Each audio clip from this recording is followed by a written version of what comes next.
So we're looking at the fourth trumpet, and we talked about the sun and the moon and the stars being dark. And we recognize that this is an era of spiritual darkness, or an entity that brings spiritual darkness to the earth. As I said, as the churches, as the seals, so with the trumpets, each era just piles on the era before it, and it accumulates. So here we have the first with the blood cast upon the earth, the fire, hail, mingle with blood, come upon the earth, the Father's voice being shown um, through his people and overcoming the enemies of the gospel in the first century. Then we have the great mountain burning with fire, the burnt mountain, the beginning of the fall of pagan Rome, and the development in the third angel's trumpet of what will become later papal Rome, the beginning of Christianity and what will become papal Rome, with the selling out of the truth of leaders that had received the truth from the apostles. And then that, of course, bringing Wormwood, which is a person that was once an Israelite, that brings falsehood and walks after the imagination of his own heart. We saw that, and that's exactly what they were doing at that time, and that's exactly what's going on now. And then now we deal with the fourth angel and the fourth warning, the fourth trumpet sound. And this we have fingered to be the establishment now of the Roman church.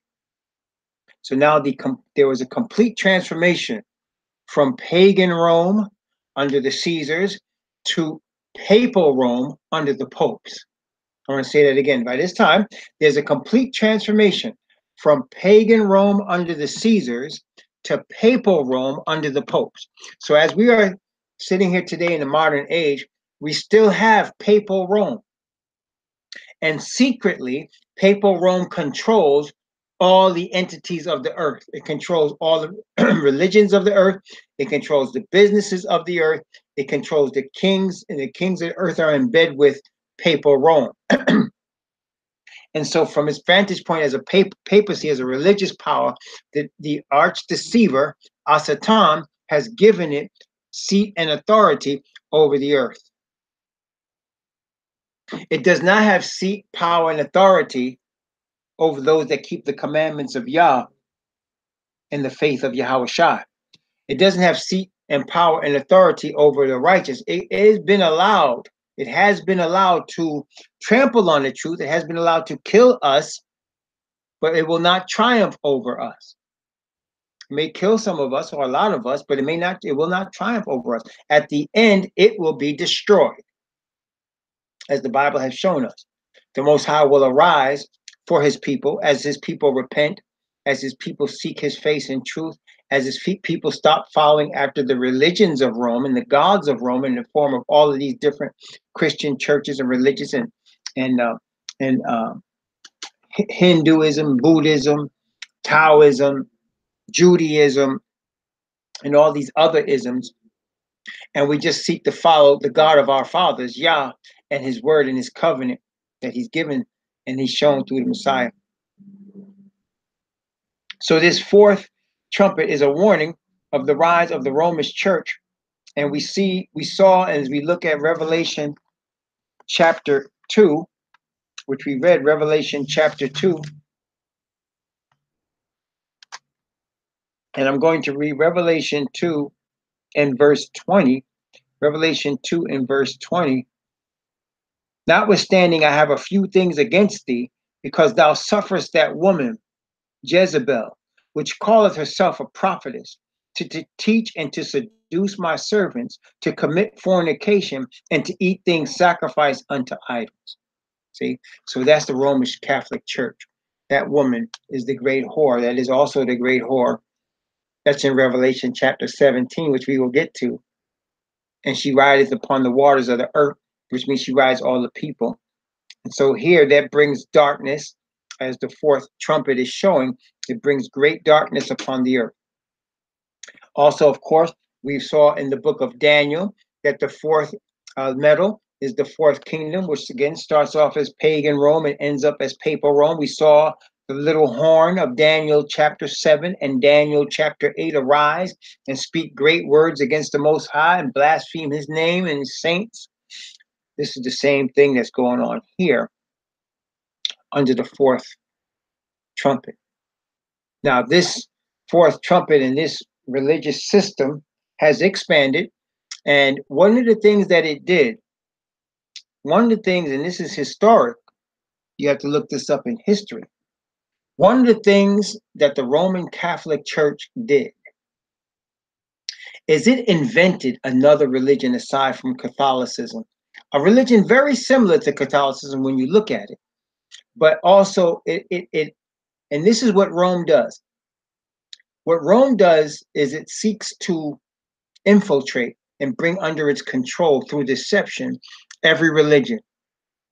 And how it does it is it appears to embrace the tenets of the religion, while at the same time having its infiltrators point those religious people to the Pope as a supreme religious person. So, for example, the Pentecostal church was infiltrated because the Roman church started to teach that there was such a thing as speaking in tongues. The Roman Catholic Church started to teach that and started to embrace the idea of prophetic gift and spiritual gift in terms of speaking in tongues, and so that caused the Pentecostal Church to embrace Rome, which they have. Okay, they started to infiltrate and successfully infiltrate the SDA church. And what they did with the SDA church was telling them, well, you created Sunday, and Sunday is not a Bible day, and we keep the seventh day. So what did Rome do? After Vatican II, they declared that the seventh day is the Sabbath, and that they have Mass on the Sabbath, and that the Saturday Mass is just as holy, if not more holy, than the Sunday Mass. So they have ingratiated themselves to the SDA church, and they've infiltrated it and they control it. They've done the same with all religions. Okay, they've done the same thing with all religions. Now, the reason they will never be able to infiltrate successfully the true Israelite people is two reasons. Number one, well, three reasons. Number one is the Most High, his spirit of righteousness will cause them to be seen and exposed, just like Ananias and Sapphira were exposed for their hypocrisy in the midst of the apostles who were filled with the spirit of righteousness from the Father. That's number one. Number two is the Israelite nation is always going to keep the covenant of Yah. They're always going to obey the covenant. Regardless of what Rome does, what everybody else does, they're going to obey the covenant of Yah, and they're going to obey that covenant through the same spirit of righteousness that gives them discernment. Okay? So Rome would never be able to infiltrate them because of that. And then number three, because the Israelite nation recognizes the Roman church as the great whore. We will never give honor to the Pope because we recognize it as the great whore.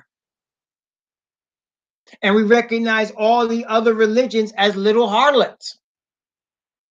So we can't ingratiate ourselves to them, and they can't ingratiate themselves to us. So we're going to be obedient to the commandments of Yah by the spirit of righteousness that he gives us. We will never ingratiate ourselves to the Roman church. Okay? And aside from that, we don't have an organized religion or organized structure or organized. See, that's another way they do it. You have all of these organized religions, and through these organized religions, the Jesuit order infiltrates and teaches in there and ends up moving up in there by embracing the tenets of their religion and pointing those people theologically through their teaching to Rome. We don't have such situation. Our school of the prophets is the word of the Most High and the spirit of the Most High alone. We don't have any buildings. We don't have any hospitals. We don't have any congregations in terms of conferences. We're scattered. And we are scattered for our protection. See, whenever you start getting buildings and you start getting a name and you start making a name on your building, you are inviting. You are inviting infiltration. That's what you're doing. You're just putting a sign on yourself saying, infiltrate us. That's what you're doing. So we are scattered throughout the earth. We are um, we are under no obligation to a conference or a president or a denomination. We are followers of the covenant and the word of Yah by the Spirit of Yah, and we find ourselves being gathered together because of the Spirit of Yah. The only reason all of us are here today is because we're under the same Spirit. That's the only reason. The Spirit draws us together. And when something would enter into us that is not of the Spirit, we would all recognize it because of the Spirit of righteousness given to us. We would all recognize it because we're seeking the truth of the word. And he has given us that discernment because we seek the truth of the word. Does that make sense? I know it sounds simple, but it really is simple. See, when men make things complicated, they allow complicated beings like the devil to come in. That's what happens. But we make things very simple. The Most High gives it to us very simply. So they infiltrate all the denominations, all the religions, all the conferences because of these reasons. They can infiltrate them. They can give honor to Ishtar. They can give honor to Vishnu of the Hindus. They can give honor to the Buddha. They used to worship in idols themselves, so they have no problem infiltrating Buddhism, giving honor to the Buddha. No problem. But they rise up as priests in Buddhism and they teach the Buddhists, give honor to the Pope. See? So they cannot infiltrate the Israelite nation. And that is going to frustrate Rome. It's going to frustrate the devil. And you can see he's already frustrated. The Bible says he was enraged at the woman. He was in wrath and he was wroth, to make war with them, tried to kill them. That's why at the end of the day, as we cling to the word of the Most High alone and to his spirit alone, at the end of the day, they're going to try to kill us. They're going to say, if you don't worship the image of the beast, you're going to be killed. And all the other religions are in the image of the beast. And make no mistake, Rome is infiltrated all. So I bring that up to say there was one religion that they created, that Rome created, where the situation sort of backfired for a while, for a long while. And when it was like, it's like a mad scientist. It's like when I was in New York, there was this group that were radicals, and they were trying to accomplish a breaking away of Puerto Rico from the United States. They wanted Puerto Rico to be an independent nation, and they would bomb things, and they would blow up things, and they would protest, and they would assassinate, and they were seeking to start a revolution in order to have Puerto Rico be its own separate independent nation. It didn't work. Puerto Rico is still a Commonwealth of the United States. But one of the things what happened, one of their leaders was like their leader in terms of making bombs. He was able to make dynamite, mess with dynamite. He was expert with that, making bombs. And his name, they call him Willie No Hands.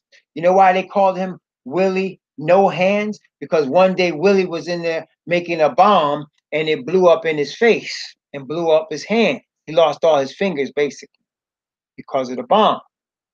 And his face was disfigured as a result, messing with them bombs. See, that's what happened. And so here, Rome was experimenting, creating different religions to try to bring the whole world under control. One of the religions they created was a religion by the name of Islam. Have you ever heard of Islam? Okay, so what happened, you had a Catholic priest who had a relative of his, a woman named Khadijah, and they had this man named Muhammad, an Arab man, and they taught him the things, the tenets of what would become Islam. Muhammad was illiterate. He could not read or write. And he married Khadijah. She became his first wife. He had many wives after that, but she was much older than him. And she guided him, and he became the founder of this religion, which he claims come from Allah. I guess Allah is the Roman Catholic Church because they come from Allah, and then you have this Islam. The problem and the reason they created this religion is they wanted something to attract the Arab world to themselves.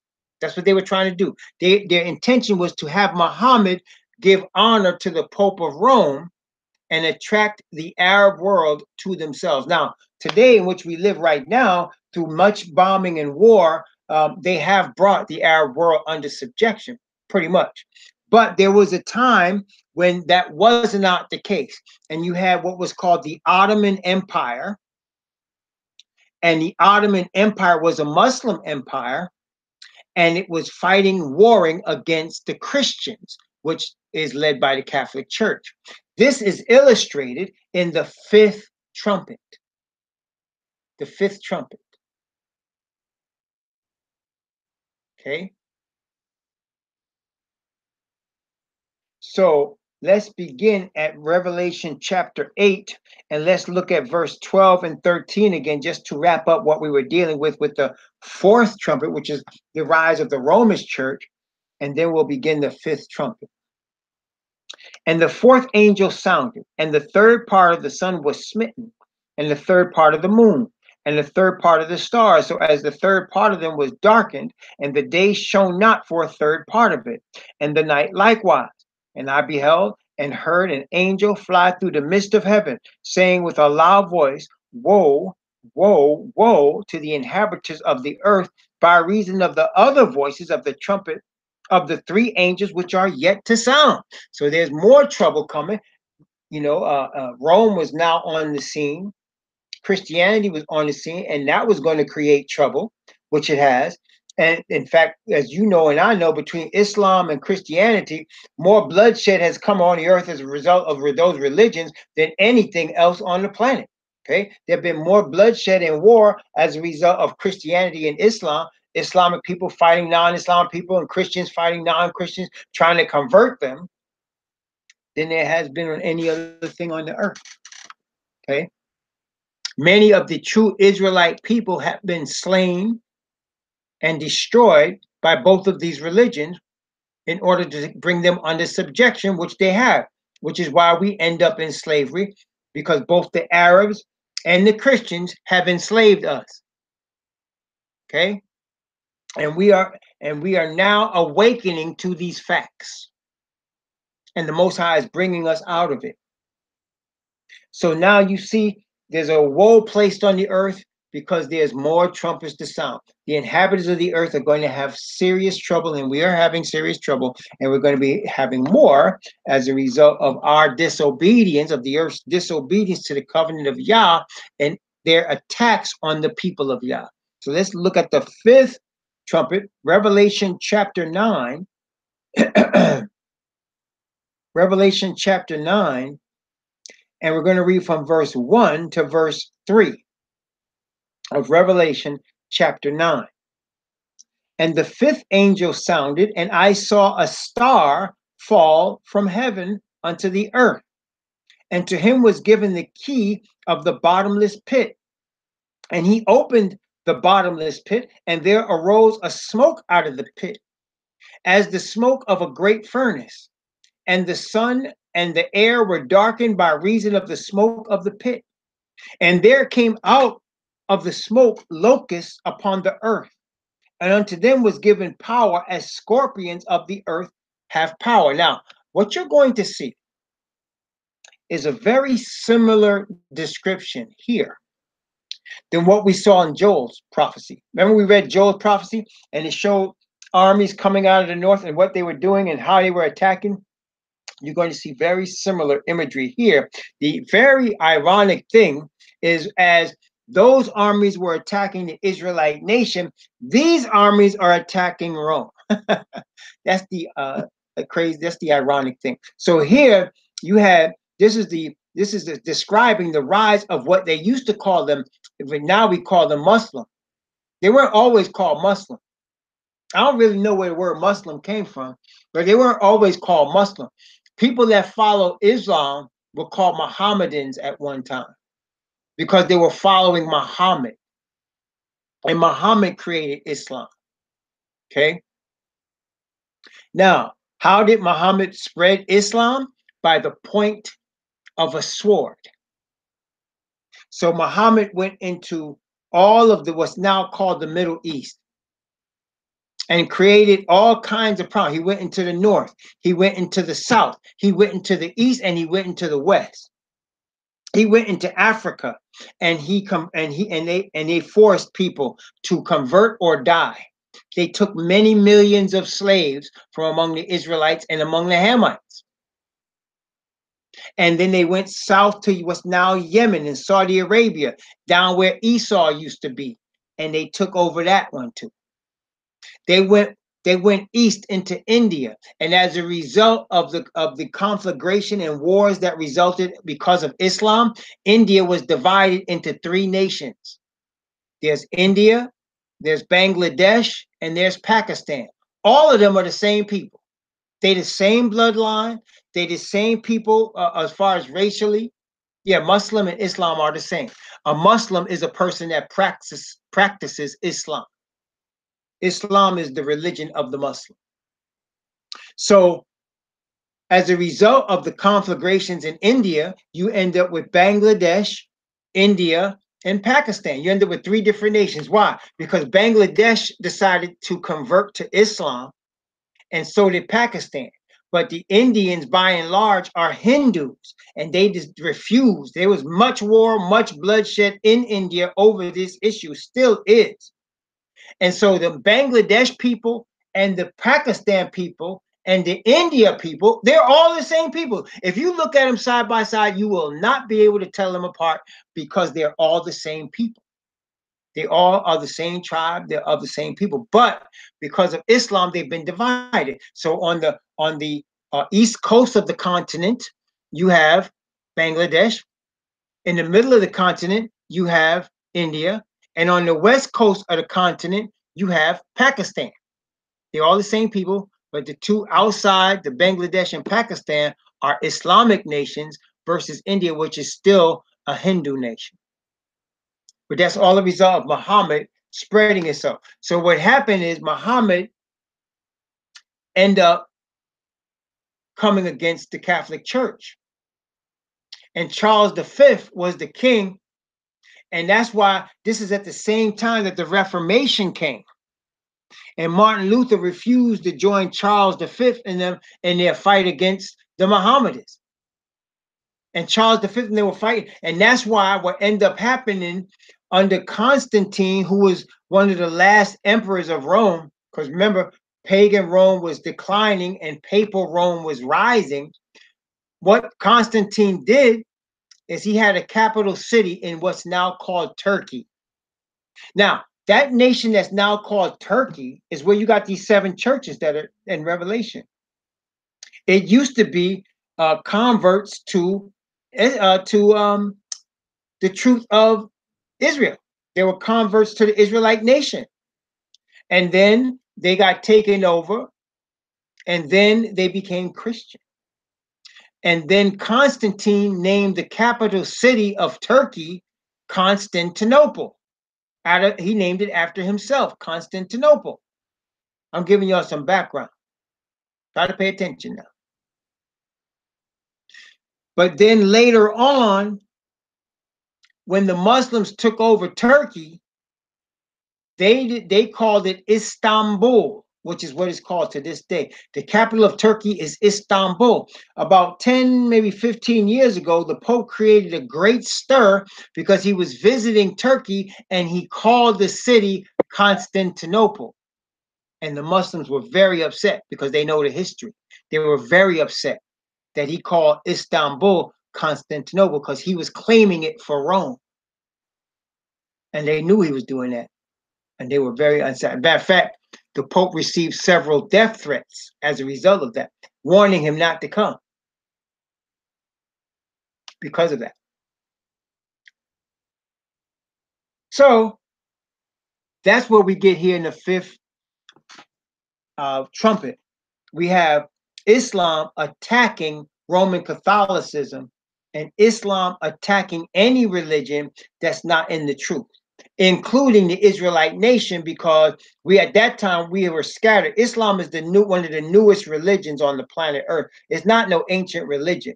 Even though they try to make their claim that they're related to Abraham and Isaac and Jacob, they didn't come around till well after Rome was already established. Rome had already been established for like almost 1,000 years before Islam ever came around. okay? Because Rome created Islam.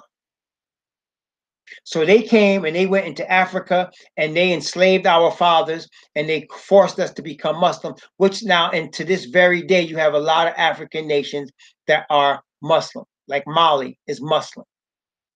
Like Timbuktu, which used to be Timbuktu, became Muslim. Like Ethiopia, Sudan, there's lots of Muslims there. All of North Africa is Muslim. That's because of the oppression that they put on our people. Yeah. So let's continue now. Revelation chapter 9.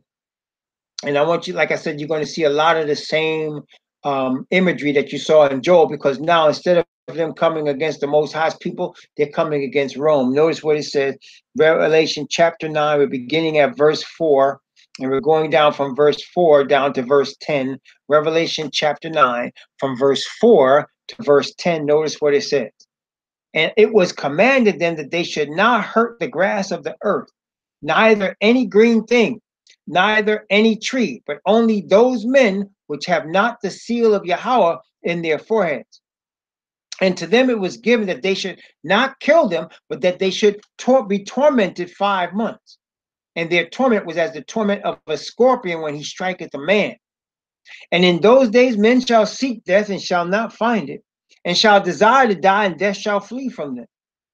And the shapes of the locusts were like unto horses prepared unto battle. And on their heads were, as it were, crowns of gold. And their faces were as the faces of men. And they had their hair as the hair of women, and their teeth as the teeth of lions. And they had breastplates, and as it were, breastplates of iron. And the sound of their wings was as the sound of chariots of many horses running to battle. And they had tails like unto scorpions, and their sting were in their tails, and their power was to hurt men 5 months. Now, prophetically speaking, 5 months, prophetically speaking, 5 months represents 150 years. Why do I say that? Because in the Bible, a month is 30 days. And they said 5 months. So you have 30 and you multiply it by 5 and you have 150. So what does 150 years have to do with it? It was about 150 years that the Ottoman Empire was basically beating down Rome for 150 years. But then the Ottoman Empire started to crumble, and that's when their domination ceased. And you don't even have Ottoman Empire anymore. You have Turkey, but you don't have an Ottoman Empire anymore. They started to crumble. You see what I'm saying? So you had Ottoman Empire, but then it started to crumble. So it lasts about 150 years. And so they were able to torment Rome for 150 years. The people that didn't have the mark in their forehead, what they're talking about there, of course, the mark of the beast wasn't given, but it's dealing with where the beast comes from, which is Rome and Rome's Catholicism. And so that was the attack. So Rome created Islam. Islam turns around and starts conquering the whole earth and tries to conquer Rome. It was unsuccessful. And then, of course, Rome, being the vindictive and grudge holding people that they are, they started spanking Islam. And that's why you have the United States bombing Iraq, the United States bombing Iran. You have, wanting to fight with Iran, not bombing Iran, but wanting to fight with Iran. You have the United States sending bombs to Syria. You have the United States fighting all of these Muslim nations and going into Pakistan and fighting there and fighting Afghanistan. Why? Because all of these are Islamic nations, and the United States is being used by Rome to spank these nations. That's why you had the fight in Europe between what was once Yugoslavia became different countries, Croatia and Bosnia, and what were they doing? They were killing Muslims. This is all in retaliation to Muhammad. That's all this is. And so they're looking to bring the Muslims under subjection. And now you already have the leaders of the Muslim world giving honor to the Pope of Rome. They already do that. They already do it. And you're going to see more of it. You're going to see more war in the Middle East. They're not finished yet. Syrians coming, desperation trying to get away. Sudan, people coming in desperation trying to get away. You had the people coming, people being killed and murdered in Croatia and Bosnia because they were Muslim. You had people in Iraq desperately trying to get out of there because the United States was bombing the place to smithereens, claiming that they had weapons of mass destruction when they know they didn't. It was just under the orders of Rome to destroy an enemy. That's all. And bring them under subjection to the Pope. They're not finished yet. You're going to see Islam under subjection to Rome. And that's why brothers and sisters, they say that they hate the whore, but they still work with her. They don't like it. Islam, they can't stand no Roman Catholic. They don't like that. But they don't want to get bombed no more. See?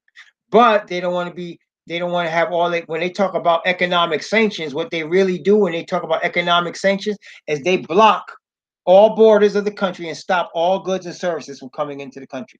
So the country can only get what it can produce. And see what happened, they done set up this earth so that every country receives goods from other countries. They depend on it.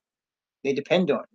So they depend on it. So they receive goods. And so they have economic sanctions hurt every country. And the United States is the leader, as the Bible says it would be, of all the countries, and it's being controlled itself by Rome. Okay.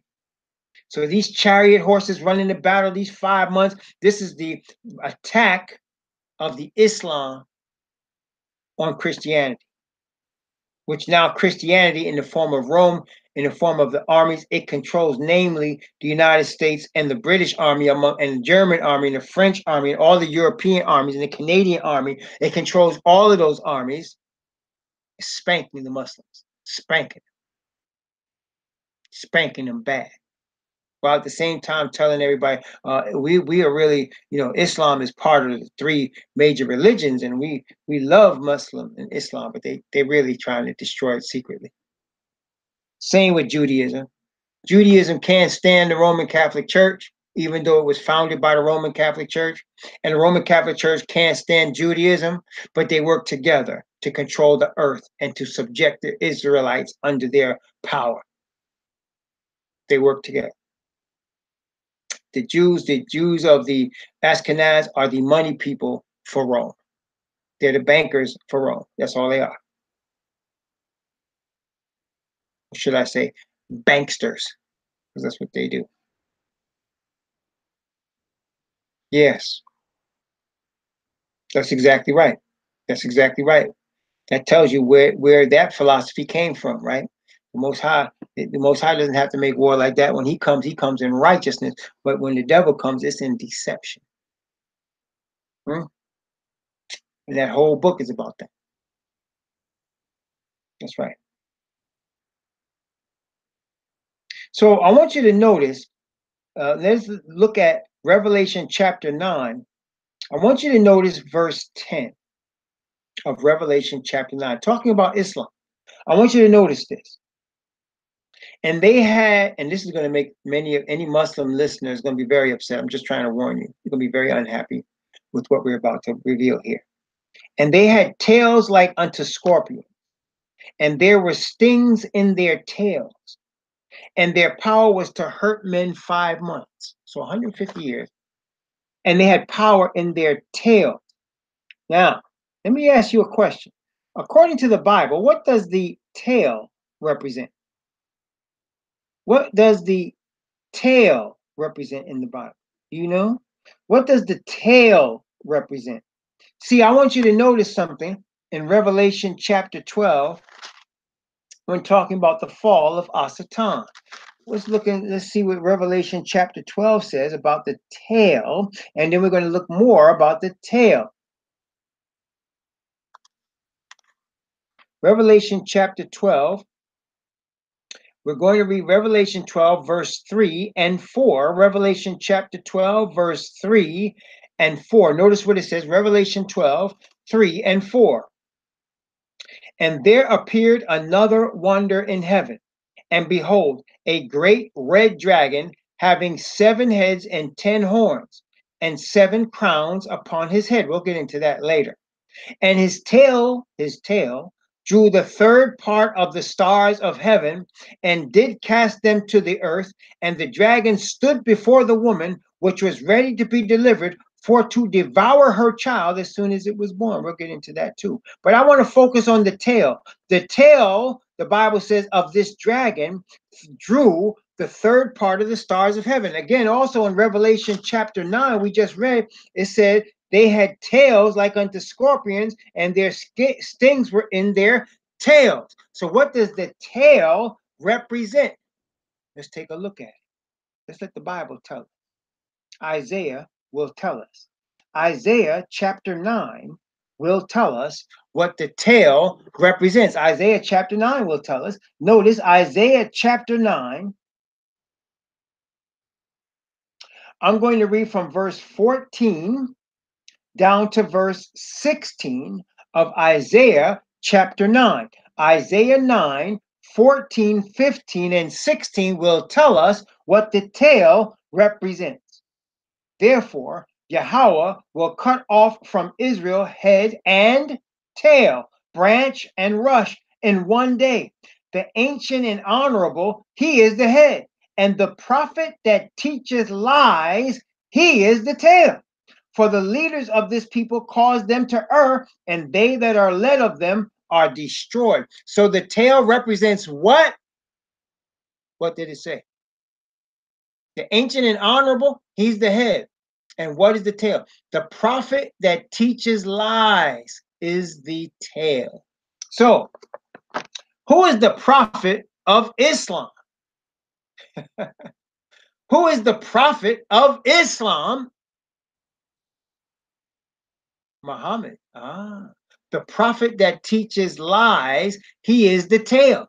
After Asatan, whose tail drew the third part of the stars of heaven. In that case, Asatan is the lying prophet. In chapter 12, in chapter 9 of Revelation, it's Muhammad. Lying prophets represent tails. Lying prophets.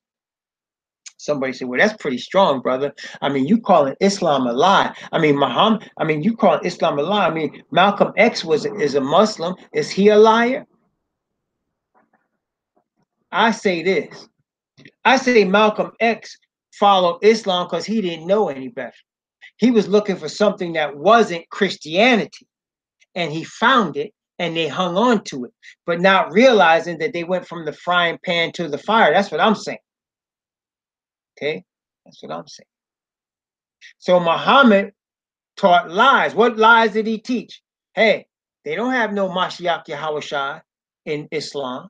They don't have no covenant in Islam. Most High never went to Mount Sinai and said, I'm going to have some other people that are Arabs that are going to be chosen. He never said that. He never said that. He said to Israel, I've chosen you above all the people of the earth.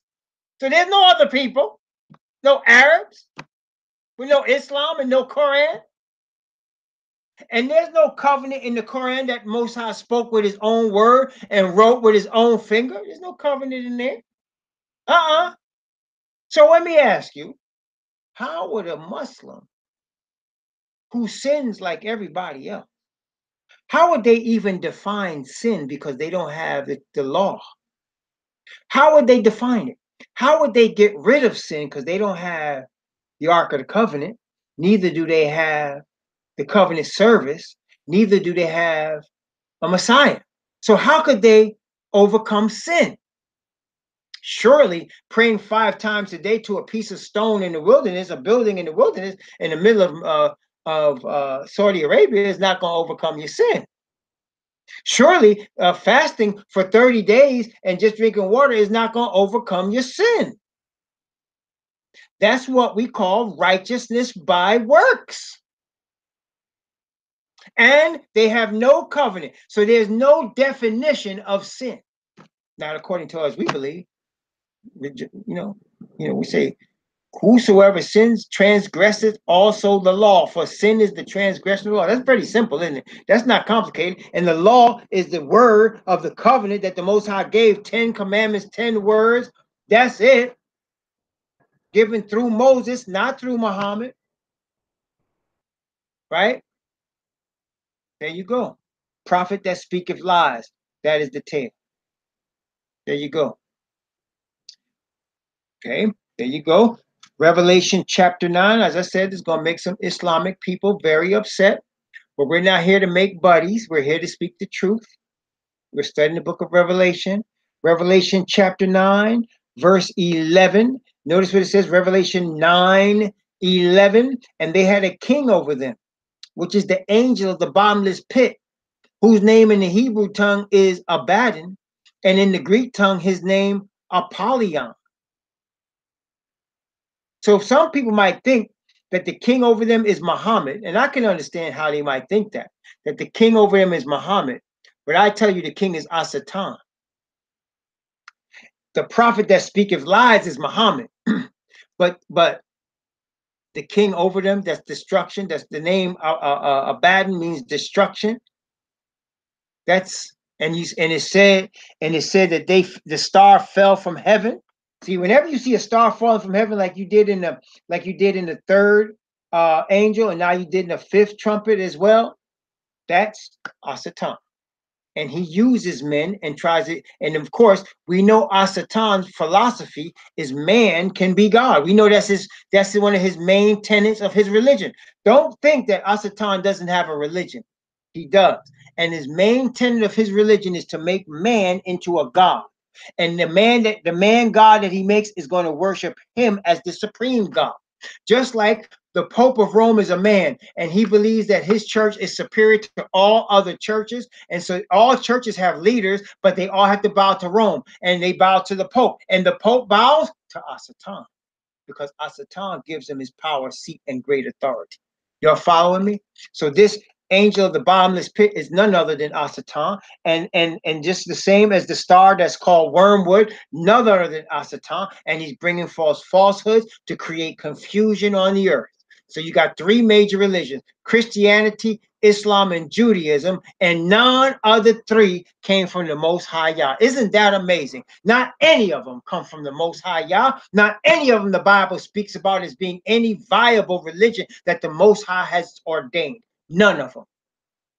But all three of them claim something from the Bible, Abraham, Isaac, or Jacob, as the foundation of their religious beliefs. But none of them follow the Bible, only not one, and none of them came from the word. The Most High never talked about no prophet Muhammad that was to come and create no religion without a covenant and without the Messiah. The Most High never talked about no religion called Christianity that's going to take the place of what Abraham, Isaac, and Jacob was given. The Most High never gave no religion to Abraham for him to create called Judaism.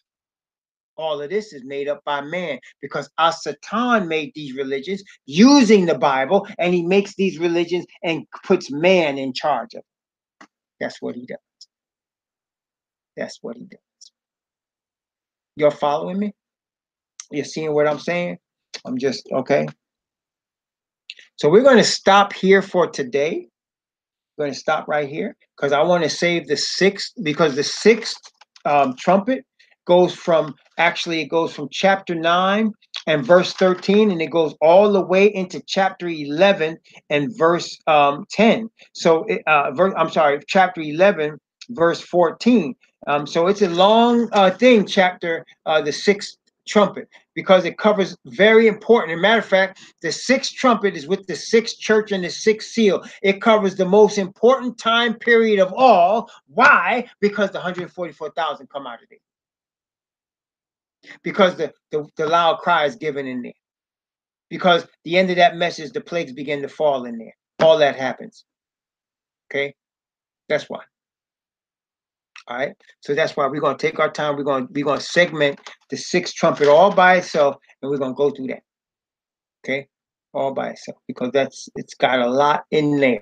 A lot is happening, as you would expect. Why would you expect that? Because as we're getting close to the end of these things, as we're getting close to the end of rebellion against the Most High's kingdom, as we're getting close to reestablishment of the nation of Israel with the Most High's chosen people, as we're getting close to these things, Satan is astir with all the power and deceivableness that he can bring. And so you're going to see a lot of activity in the sixth church, the sixth seal, and of course, the sixth trumpet. A lot of activity. Okay, so we're going to talk about that next time. Let's have a word of prayer.